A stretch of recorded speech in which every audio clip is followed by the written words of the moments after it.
සාර්ථක මිනිස්සුන්ගේ මුහුණේ හැම වෙලේම හැඟීම් දෙකක් තියෙනවා. එකක් නිහඬ බව, අනික හිනාව. මගේ ආදරණීය යාළුවේ, හිනාව කියන්නේ හිතේ තියෙන ඕනෑම වේදනාවක් හංගගෙන ප්‍රශ්න විසඳන්න තියෙන හොඳම ආයුධය.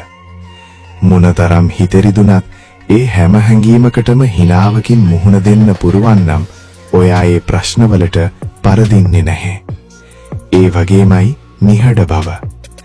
අනවශ්‍ය රණ්ඩු සරුවල් හිත්‍රිදවීම් අතිවෙන එක නතර කරන්න තියෙන හොඳම ක්‍රමය තමයි නිහඬව ඉන්න එක.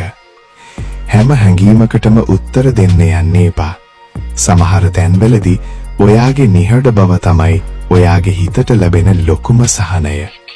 මතක තියාගන්න, ප්‍රශ්න විසඳන්න හිනා වෙන්න, ප්‍රශ්න මගහරින්න නිහඬ වෙන්න. මේ හැඟීම් දෙක ඔයාගේ ජීවිතයටත් එකතු කරගන්න. මම අප්පච්චි.